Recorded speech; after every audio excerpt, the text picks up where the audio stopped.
আসসালামু আলাইকুম। কোনো রকম পূর্ব পরিকল্পনা ছাড়াই হঠাৎ করেই মেট্রো রেল ভ্রমণ করে ফেললাম। নরসিংদী থাকার সুবাদে যেহেতু সবসময়ই ঢাকা আসা হয় নাই, তাই সচরাচর মেট্রো রেলে ভ্রমণ করা হয় নাই। তো যে কোনো একটা উদ্দেশ্যে ঢাকাতে আসছিলাম আমি, আমার বন্ধু প্লাস কলিগ জালালউদ্দিন জালাল ও আর আমি হঠাৎ করে সিদ্ধান্ত নিলাম যে কমলাপুর স্টেশনে যাব, ওখান থেকে মেট্রো রেলেই যাই। আপনারা জানেন মেট্রো রেলে গেলে অবশ্যই টিকিট কাটতে হয়। মেট্রো রেলের প্ল্যাটফর্মে ঢোকার পর প্ল্যাটফর্মের কোন দিকে টিকিট কাউন্টার আছে, ওইটা আপনি ঢোকার পর ইনস্ট্রাকশন দেওয়া আছে। ওই ইনস্ট্রাকশন ফলো করে যদি আপনি যান, তো প্রথমবার আপনি গেলেও বুঝতে পারবেন কোন দিকে টিকিট কাউন্টার আছে। বলতে গেলে প্ল্যাটফর্মে ঢোকার পর আমি খুবই অবাক হয়েছি যে এত সুন্দর ভাবে এই প্ল্যাটফর্মটা তৈরি করা হয়েছে। আমি জানি না বাহিরের প্ল্যাটফর্মগুলো কীরকম, আশা করি এর চেয়ে অনেক সুন্দর। তো বাংলাদেশ অনুযায়ী যে প্ল্যাটফর্মে মেট্রো রেল প্ল্যাটফর্মে ঢুকে আমি খুবই খুশি হয়েছি যে এত সুন্দর একটা পরিবেশ, অনেক গুছানো পরিপাটি একটা পরিবেশ। যদিও রাত প্রায় 9:30টার মতো, 8:30টার মতো, সাড়ে আটটার মতো বাজছিল। আমরা দ্রুত কমলাপুর যাব, কারণ আমাদের ট্রেন ছিল 9:20-এ। তাই মেট্রো রেল আমরা মেট্রো রেলে যাওয়ার পরিকল্পনা করি। এই হচ্ছে মেট্রো রেলের টিকিট, এমআরটি পাস। টিকিট কাটার পর মেট্রো রেলে চড়তে গেলে আপনাকে অবশ্যই এই কার্ড পাঞ্চ করতে হবে। প্ল্যাটফর্মে ঢোকার আগে এই কার্ডগুলো পাঞ্চ করে ঢুকতে হবে। আমরা এই পাঞ্চ মেশিনে পাঞ্চ দিতে চাইছিলাম, কিন্তু আনসার মামা বললো যে এইদিকে পাঞ্চ করতে হয়, এটা চলছে না, মানে ওইটা বন্ধ আর কি। সেই সুবাদে আমরা পাঞ্চ করে কমলাপুর অভিমুখী প্ল্যাটফর্মে চলে যাচ্ছি। সবচেয়ে মজার ব্যাপার হচ্ছে প্ল্যাটফর্মে ঢোকার পর আপনি যদি নাও জানেন কোনো কিছু, তো আপনি যদি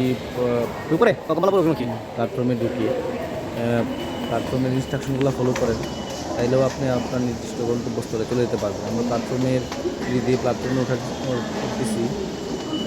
এই হচ্ছে কমলাপুর অভিমুখী আমরা আমাদের কাঙ্ক্ষিত স্টেশনে চলে আসলাম। আসলে দেখি অত্যন্ত সুন্দর। আসলে মেট্রো রেলের জন্য যেটা দরকার আর কি হচ্ছে মেট্রো রেলের আমাদের জালাল ভাই উনি অনেক পরিশ্রম করে টিকিট কাটছে, যদিও সিরিয়াল ছিল না, তো উনি আগে একবার আসাতে হয়তো জিনিসটা একটু সহজ হয়েছে। ওঠার পর দেখলাম প্ল্যাটফর্মে দুইটা দিক রয়েছে, একটা হচ্ছে মহিলাদের জন্য, একটা হচ্ছে পুরুষদের জন্য। এটা হচ্ছে প্ল্যাটফর্মের ভিতরের অবস্থাটা ভালোই লাগছে, কিন্তু কেমন জানি পানি জমে আছে, একটু কেমন জানি মনে হলো। আমাদের স্টেশনে এভাবে আপনাদের সুবিধার্থে এভাবে কমলাপুর অভিমুখী বা উত্তর থেকে স্টেশনগুলোর নাম দেওয়া আছে। এ হচ্ছে টোটাল প্ল্যাটফর্ম, বসার জায়গা আছে, সেগুলো বসতে পারেন। এ হচ্ছে মহিলাদের জন্য আলাদা সাইড স্টেশন, যে মহিলাদের জন্য মহিলাদের সম্মিলিত আলাদা সাইড আছে, সেগুলো মহিলারা তারা এবং মহিলারা ট্রেনে উঠে, যার জন্য ঝামেলা নেই। ট্রেনের মতো এরকম জরুরি অবস্থা না। হ্যাঁ, বলতে ট্রেন চলে আসছে, যেহেতু আমার প্রথম জার্নি, আমি একটু আবেগী ছিলাম। ট্রেনের ভিতরে মোটামুটি ভালোই মানুষ দেখা যাচ্ছে, মোটামুটি ভালো মনে হচ্ছে। ট্রেনের দরজা খোলার অপেক্ষায় তো জালালকে আগে দিলাম, তো সে আগে একবার জার্নি করেছে। হচ্ছে ভিতরের অবস্থা, ভিতরে মোটামুটি ভালো ভিড় ছিল। হচ্ছে অবস্থা। আমাদের গন্তব্যস্থল হচ্ছে মতিঝিল থেকে কমলাপুর অভিমুখী। কমলাপুর এখন চালু হয়ে দিচ্ছে, অল্প কিছুদিনের মধ্যে কমলাপুর কিন্তু চালু হয়ে যাবে। বাহিরে আসলে অনেক গরম ছিল, তো গরম ট্রেনের ভিতরে ওঠার পর, মেট্রো রেলে ওঠার পর এসিটা অনেক ভালো কার্যকর দেখলাম, একদম শীতল হয়ে যাচ্ছে। যাই হোক, মানুষ বেশি যেহেতু এরকম হওয়াই দরকার ছিল, বাইরে প্রচুর গরম। বাহিরে যেহেতু অন্ধকার ছিল, মানে রাত, তাই বাহিরের দৃশ্যগুলো দেখাতে পারলাম না। মেট্রো রেলে উঠলে সবচেয়ে মজার ব্যাপার হচ্ছে মেট্রো রেলে একটু পর বলে দিচ্ছে আমাদের রেলটা, মানে মেট্রো রেল পর্যন্ত এবং আমরা পরবর্তী কোন স্টেশনে মেট্রো রেল দাঁড়াবে এভাবে বলে দেওয়া হয়েছে। তার জন্য আপনি একটু খেয়াল করলেই বুঝতে পারবেন আসতেছেন বা যাইতেছেন স্টেশনের নামবেন। আমরা বাম পাশে দাঁড়াইছিলাম, বাম পাশ দিয়ে ঘুরছি, কিন্তু এখন স্পিকার দিয়ে বলে দেওয়া হচ্ছে দরজা ডান পাশ থেকে খুলতে, প্ল্যাটফর্ম ডান পাশে নামা। এই যে